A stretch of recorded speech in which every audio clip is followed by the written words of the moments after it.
Welcome to মুনমুনের classroom. আমরা করছি class 11-এর chemistry set 6-এর part 3-র সমাধান, যেটা পাবে 303 পৃষ্ঠায়। প্রথম দেখো, আয়নীয় ব্যাসার্ধের সঠিক ক্রমটি হলো, এটা যে অপশানটা হবে সেটা হচ্ছে এ। কেন? দেখো, প্রত্যেকের ইলেকট্রন সংখ্যা সমান। ইলেকট্রন সংখ্যা হচ্ছে 10, প্রোটন সংখ্যা কতটা হচ্ছে ইলেকট্রন সংখ্যা। প্রোটন সংখ্যা কত? নাইট্রোজেনের 7, অক্সিজেনের 8, ফ্লোরিনের 9, সোডিয়ামের 11। তাহলে দেখো, ইলেকট্রন সংখ্যা সমান, তাহলে ব্যাসার্ধ সমান হওয়া উচিত ছিল, কিন্তু প্রোটন সংখ্যা বাড়ার জন্য আকার ক্রমশ ছোট হবে, সেই হিসাবে অপশান এটা হয়েছে। পরেরটা, XeF4 এর আকৃতি হলো ড্যাশ, এটা হবে বর্গ পিরামিডীয়।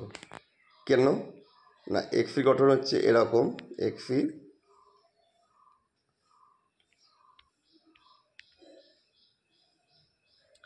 ভুল বললাম, বর্গ পিরামিডীয় না, বর্গ সমতলীয় হবে।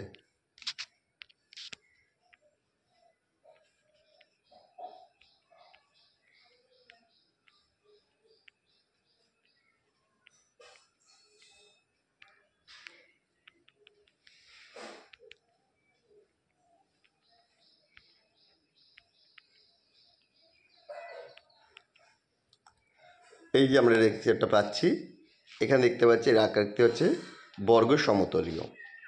চলো পরের প্রবলেমটা। ক্ষার ধাতুর হ্যালাইডগুলির গলনাঙ্কের সঠিক ঊর্ধ্বক্রমটি হলো, এটা হবে option D, LiCl, CaCl, KCl, NaCl। কেন?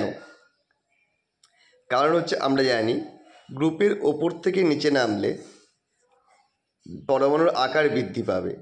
আকার বৃদ্ধি পেলে ক্লোরিনের সাথে ল্যাটিস এটা বন্ধনটা দুর্বল হয়ে যাবে। কেন দুর্বল হয়ে যাবে? কারণ আগে ছোটো ক্যাটায়ন ছোটো অ্যানায়নকে বসে করতে পারে, স্টেবিলাইজ করে। তো সেই দিক থেকে এটা হচ্ছে আমাদের সব ওপরে যে রয়েছে, অর্থাৎ NaCl এর আয়নীয় ধর্মটা সব থেকে বেশি, তাই ওটা স্ফুটনাঙ্কটা বা গলনাঙ্কটা বেশি হবে। তারপর নিচে থেকে তো নামবে, কম থাকবে। মাঝখান থেকে ব্যতিক্রম হয়ে গেছে লিথিয়াম। লিথিয়াম সমযোজী প্রকৃতির হওয়ার জন্য ওর ইয়েটা আবার আরও কমে গেছে, ওর আয়নীয় নয়, ওর গলনাঙ্ক সব থেকে কম। চলো আমরা চলে যাই নেক্সট। এটা বলছে কোন সেটের অণুগুলির দ্বিমেরু ভ্রামক 0? এটা হবে অপশান বি। কেন? প্রথমটা যে BF3, বোরন ট্রাইফ্লোরাইড,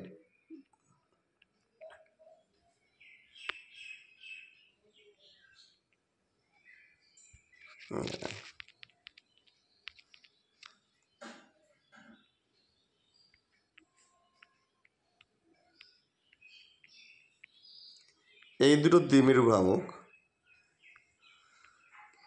এটা দ্বারা প্রশমিত হয়ে যাচ্ছে, সুষম গঠন। তারপর আছে বেরিলিয়াম ডাইফ্লোরাইড, BeF2, সরলরৈখিক গঠন, দুপাশে দুটো এলেমেন্টকে প্রশমিত করে দিচ্ছে। তারপরে আছে হচ্ছে কার্বন ডাইঅক্সাইড, CO2, এটাও তাই, সরলরৈখিক গঠন, প্রশমিত করে দিচ্ছে, 0। আর আছে 1,4 ডাইক্লোরোবেনজিন,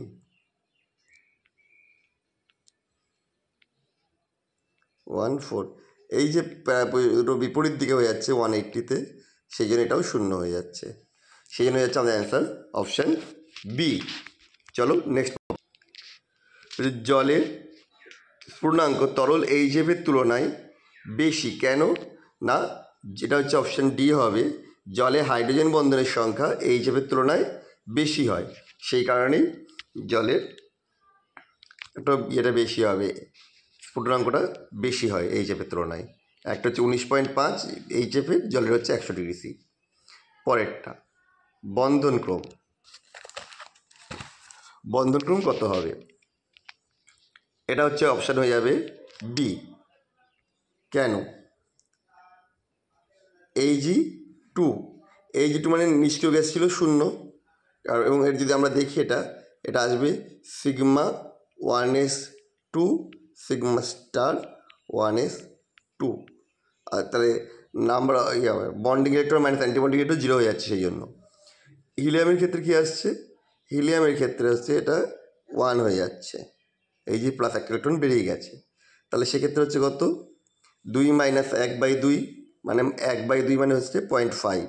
আর এই যে 2+ ক্ষেত্রে এটাই হয়ে যাচ্ছে 0, মানে এটা থাকছে না, সুতরাং এটা হয়ে যাচ্ছে তখন 1, অর্থাৎ অপশান হয়ে যাচ্ছে আমাদের বি। চলো নেক্সট প্রবলেম। নিচের কোনটির ল্যাটিস ক্রমটি হলো, আচ্ছা সবাইকে দিয়েছে ল্যাটিস এনথালপি ক্রমটা বের করতে হবে, এটার হবে অপশান বি, অর্থাৎ Al2O3 greater than CaO, MgBr2 greater than NaCl। এটা হচ্ছে ল্যাটিস আয়নিক যৌগগুলোর ল্যাটিস শক্তির সঠিক ক্রম। চলো পরের প্রবলেমে যাই। এক্স আণবিক ভর বিশিষ্ট এক্স পারমাণবিক ভর হচ্ছে 40, এর 4 গ্রাম পরিমাণে একক কোষের সংখ্যা কত? এটা হবে হচ্ছে অপশান সি। কীভাবে হচ্ছে সেটা দেখে নাও। আমরা একক কোষের সঙ্গে যে WNA/Zm, এবার এখানে আমরা ভ্যালুগুলো পুট করে দিলাম, আসছে Na/20। পরেরটা, কোন প্রকার আয়নে অণুতে একসাথে ফটকে এবং ফ্র্যাঙ্কেল ত্রুটি দেখা যায়? এটা কীভাবে বলতো উত্তরটা তোমরা জানো, বইয়ে অবশ্যই দেওয়া যাচ্ছে AgBr, অপশান ডি। নিম্ন কোন গ্যাসের ব্যাপন ক্ষমতা সবথেকে কম? আচ্ছা, ব্যাপন ক্ষমতা আর ভ্যারিস উইথ 1/√d যেটা ছিল সেটা থেকে আমরা বের করতে পেরেছিলাম এম এর সাথে। তাহলে যার আণবিক ভর এম মানে কম তার ব্যাপন ক্ষমতা সবচেয়ে বেশি, আর যার আণবিক ভর বেশি তার ব্যাপন ক্ষমতা কম। তাহলে এখানে যদি দেখো অপশানগুলো, অক্সিজেন হচ্ছে 32, কার্বন ডাইঅক্সাইড হচ্ছে 44, নাইট্রোজেনের হচ্ছে 28, আর অ্যামোনিয়ার হচ্ছে 17। তাহলে সব থেকে বেশি হচ্ছে আণবিক ভর হচ্ছে CO2, তাই এর ব্যাপনার সব থেকে কম, তাই এটা যাচ্ছে অপশান বি। চলো পরে লাস্ট প্রবলেম আজকে। খুব উচ্চ চাপে 1 মোল বাস্তব গ্যাসের জন্য ভ্যান ডের সমীকরণটা কত হবে? এটা হবে হচ্ছে option B, PV = RT plus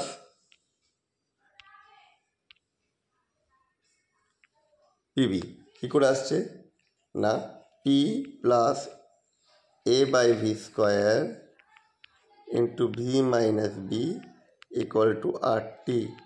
তাহলে এখান থেকে A/V² মানে যদি উচ্চ চাপ, তাহলে A/V² মানে নগণ্য হয়ে যাবে, তার মানে P into V minus B = RT।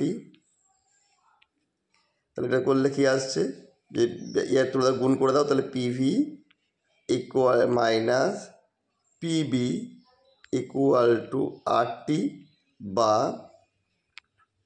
PV = RT plus PB, অর্থাৎ এটা হয়ে গেল অপশান বি। আশা করি বুঝতে পারলে কীভাবে হয়েছে, এটা পরিষ্কার করে দিই, তাহলে বুঝতে পারবে অপশান বি হয়ে যাচ্ছে আমাদের। তো আমাদের ভিডিও তোমাদের কেমন লাগলো অবশ্যই কমেন্ট করে জানাও, আর এই ধরনের ভিডিও পেতে চ্যানেলটা সাবস্ক্রাইব করে রাখো। আবার দেখা হবে নেক্সট ভিডিওতে।